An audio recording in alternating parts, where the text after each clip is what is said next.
Alright mga kapatid, malamang magsisiiyakan na naman dito mga pro-China at saka itong China mismo, no? Dahil sa sinabi ng US Defense Secretary Pete Hegseth na tiniyak niya mga tol na tutulong ang Amerika o US para palakasin pa ang Philippine military o Philippine military modernization mga tol.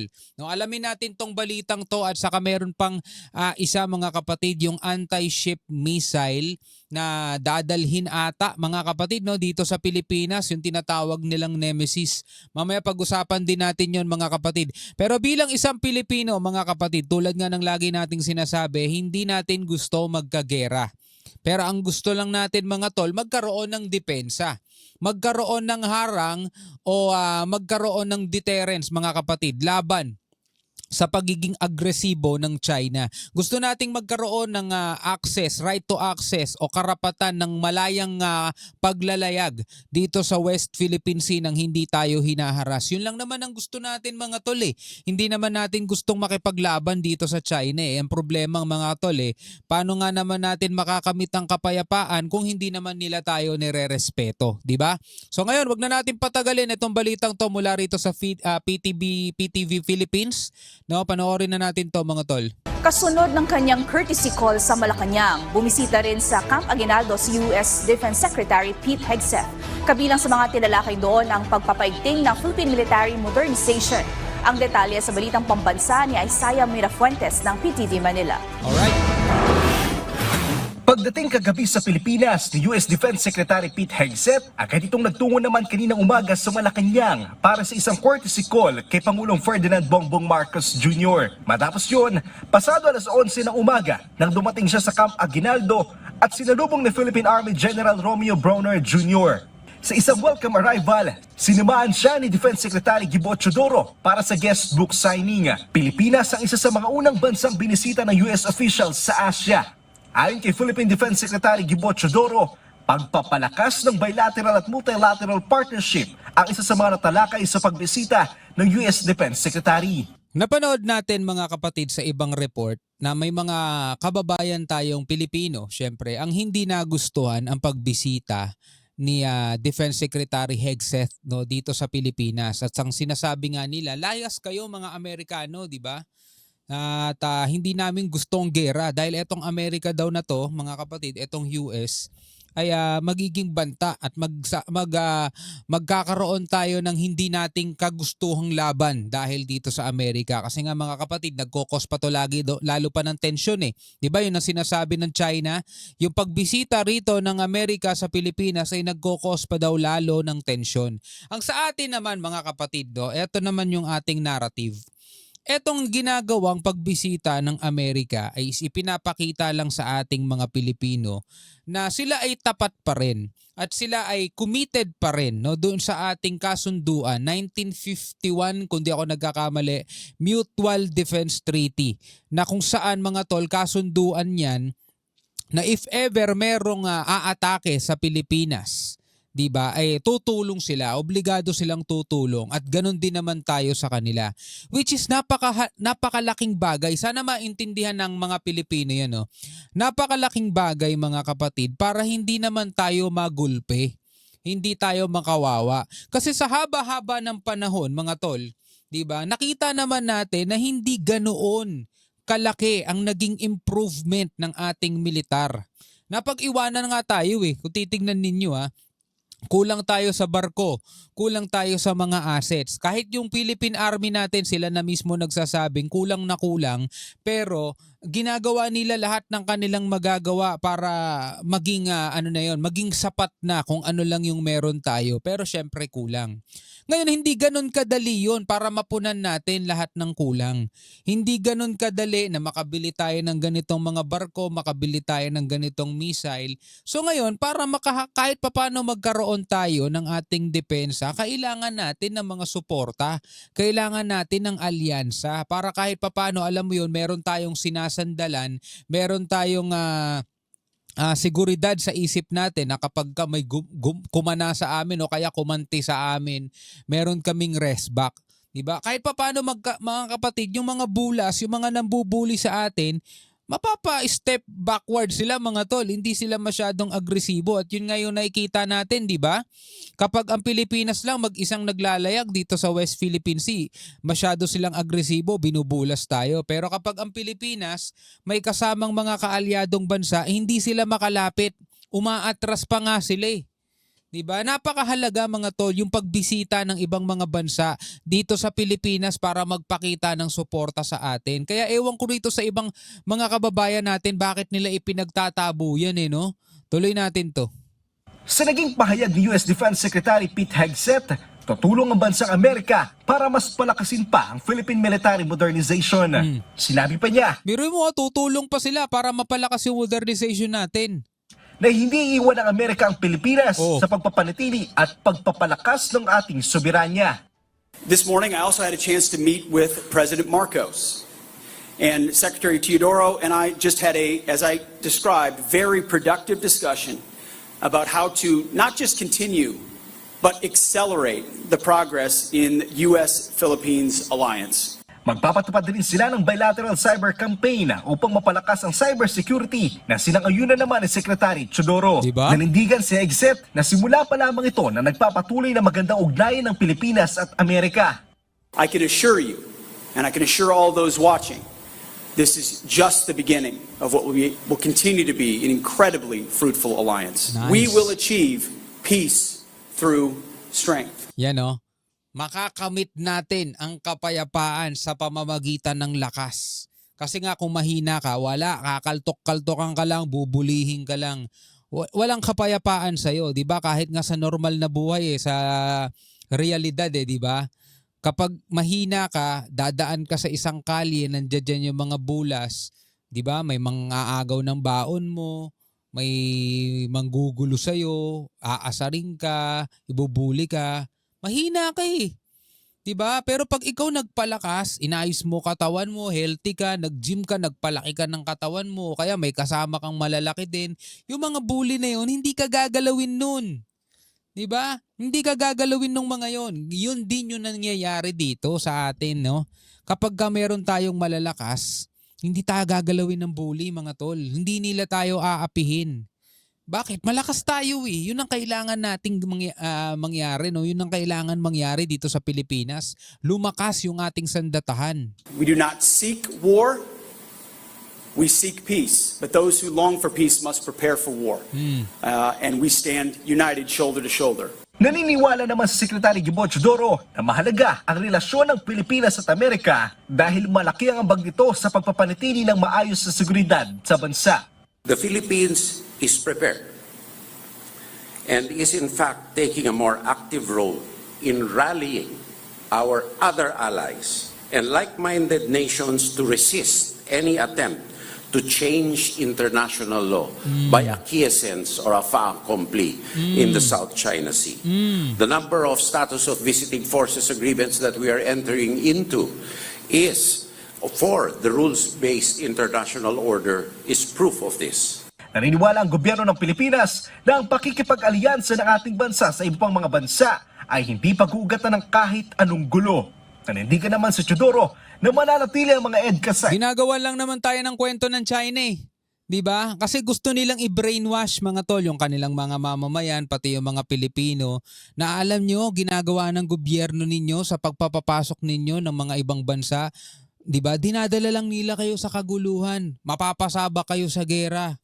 Diba? Yun ang gusto nilang papaniwalain mga tol. Diba? Pero tulad nga nung sinabi ko kanina, best example na lang mga tol. Diba? Kapag mahina ka, mag-isa ka, bubulihin ka ng mga mas malalaki sa'yo at mas malalakas sa'yo. Normal yan mga tol na nangyayari sa eskwelahan, sa trabaho, sa kalye. Nangyayari yan mga tol. Pero kapag ikaw, pinalakas mo sarili mo, di ba? Pinalakas mo sarili mo kaya may kasama kang mga malalakas, may kasama kang malalaki, walang gagalaw sa iyo eh. Di ba? O ganun din mga tol yung nangyayari dito.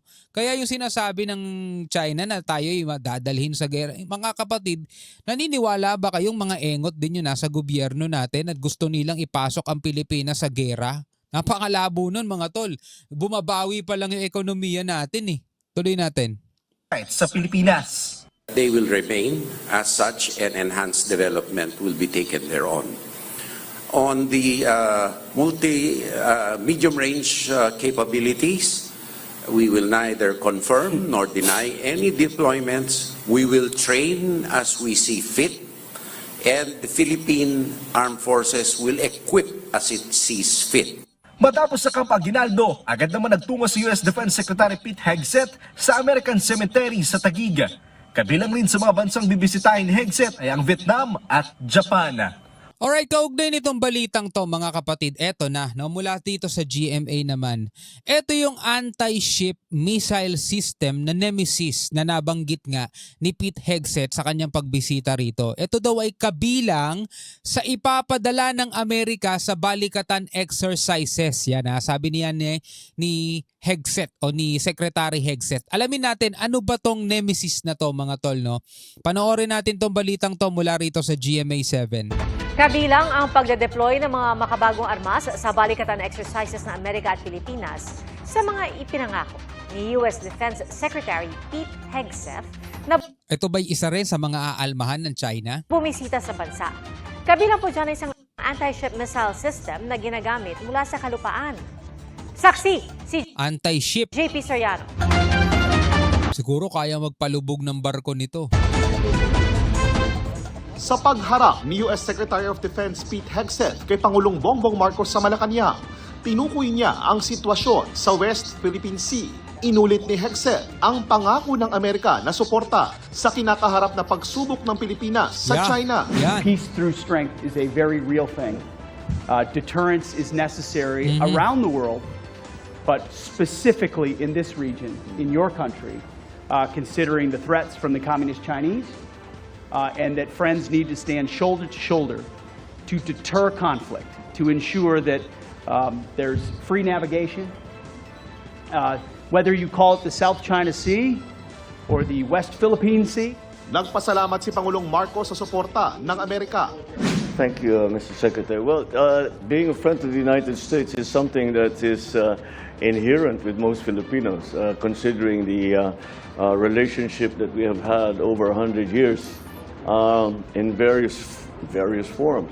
And you are our only treaty partner, and have and continue to be the supporter for peace in this part of the world. Bilang bahagi ng pagpigil sa mga banta sa rehiyon, sinabi ni Hegseth na magpapadala ang Amerika ng karagdagang advanced capabilities sa Pilipinas. Ayan. Inanunsyo ito ni Hegseth pagkatapos ng kanyang pulong kay Defense Secretary Gilberto Teodoro Jr. sa Camp Aguinaldo. Eto na nga. First, we agreed that the United States will deploy additional advanced capabilities to the Philippines.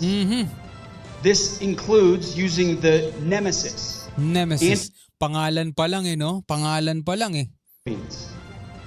This includes using the Nemesis anti-ship missile system and highly capable unmanned surface vehicles Ooh. in exercise Balikatan this April.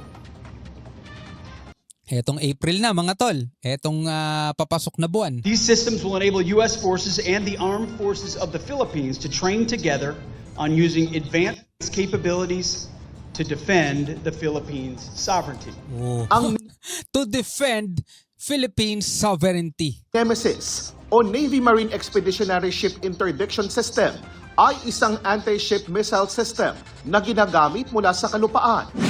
The deployment of the Nemesis and other unmanned surface vehicles will hasten the introduction of these technologies into the vista of the Philippine Armed Forces and will train our troops to train for higher technological capabilities that we need for effective deterrence in the future. Pero mo iniisip nyo mga tol, no? Bakit natin ine-ensayong gamitin yung mga equipment na wala naman tayo? Diba? Ibig sabihin yan mga tol, kung bakit tinuturo na agad sa ating mga kasundaluhan yung paggamit ng mga ganitong advanced na equipment, kasi magkakaroon din tayo nito. Pwedeng bigyan tayo mga tol, di ba? Oo, pwede, di ba? Kasi nga ito ipapadala eh. Siyempre pag ipinadala yan dito, hindi natin alam kung meron pa bang bawian yan mga kapatid. Katulad na lamang ng typhoon, di ba? Dinala rito, gagamitin sa mga exercises. So inaasahan ng China, aalisin din yan after ng mga exercises. Hanggang ngayon nandirito yan sa Pilipinas. At isa pa, balak ng Pilipinas mga tol na magkaroon tayo ng sarili nating ganun. So etong mga advanced weapon system na to, tulad nitong Nemesis mga tol, na anti-ship missile, tuturuan na yung ating mga kasundaluhan gumamit nito. Ibig sabihin mga tol, may posibilidad na tayo'y magkakaroon din ng ganyan. O baka etong ide-deploy ng US, iwan na yan dito na magagamit natin in case of emergency o kaya kung kinakailangan na. Kaya nga deterrence di ba? Pag alam ng kalaban mo na meron kang ganyang equipment sa loob ng iyong bakuran, baka magdalawang isip siyang pasukin ka. Di ba? O halimbawa, aso. 'Di ba? Meron kang aso sa loob ng bakuran mo, may nakalagay beware of the dog. Baka walang umakyat bahay sa iyo. Baka gano'n, no? Kaya may nakalagay electric fence o malamang wala talaga mag-aakyat bahay sa iyo. Eto, may nakalagay o meron tayong Nemesis dito na i-deploy, meron tayong Typhoon missile. O baka hindi sila maglakas ng loob manghimasok dito sa atin kasi alam nilang may kalalagyan sila. Ang pagsisiguro ni Hegseth, di raw iiwan ng Amerika ang Pilipinas sa mga ipinaglalaban nito sa West Philippine Sea. Ano na yan? Yung sinasabi ng isang attorney, naiwan na tayo ng US. Laban sa China, at umpisa pa lang daw ito ng mas pinalakas na ugnayan ng dalawang bansa. Nauna nang inalmahan ng Foreign Ministry ng China ang Defense Cooperation ng Amerika at Pilipinas. Mensahe nito sa Pilipinas, tigilan na daw ang pagsisilbing mouthpiece o tagasalita ng ibang bansa. Naku po, eto na naman tayo dyan mga tol. Ito yung mga nakakabuisit nilang pahayag, no? Pati ang mga paggawa daw ng gimmick para sa personal na political agenda. Pero yung political agenda? Sinagot ito ni Teodoro at Hegseth. We don't practice propaganda in this country. We practice free speech and democracy. So the Philippines is not a mouthpiece. We don't Sa bagay mga tol, ang China napakahilig sa mga propaganda niyan. Komunistang bansa kasi yun mga tol. Napakahilig nila sa mga ganun. Yun kasi yung pamamaraan nila kaya wala silang ibang alam kundi propaganda lang. seek to nation build. We don't seek to use chess pieces and move them around the board. All we seek is peace. All we seek is freedom and cooperation and mutual benefit. Sa pagbalik sa Amerika ni US Defense Secretary Hegseth, bitbit daw niya ang mahalagang impormasyong nakuha niya mula sa AFP at kay Secretary Teodoro. Alright mga kapatid, bilang isang Pilipino, ano ang masasabi mo dito sa mga balitang ating napanood mula sa mga news agency na to, tulad halimbawa ng PTV Philippines at saka ng GMA News, na may kinalaman syempre dito sa ating West Philippine Sea. Tulad nga na lagi nating sinasabi, hindi natin gusto magkaroon ng gera. Ayaw natin mangyari sa Pilipinas yung mga napapanood nating nagaganap mga tol sa Middle East. Ayaw natin mangyari dito sa Pilipinas yon. Pero syempre, kung tayo ay walang gagawin, kung tayo ay hindi magpapalakas, kung tayo ay hindi makikipag-alyansa sa mga bansa na kayang tumapat sa higanteng bulas mga tol, baka ganun din ang mangyari sa atin. Diba? Baka sakupin na lang tayo isang araw, magising tayo, probinsya na tayo ng China. No? Ano sa tingin ninyo? Comment kayo sa ibaba. Hanggang sa muli, ako nga pala si Shobaldi. Peace out.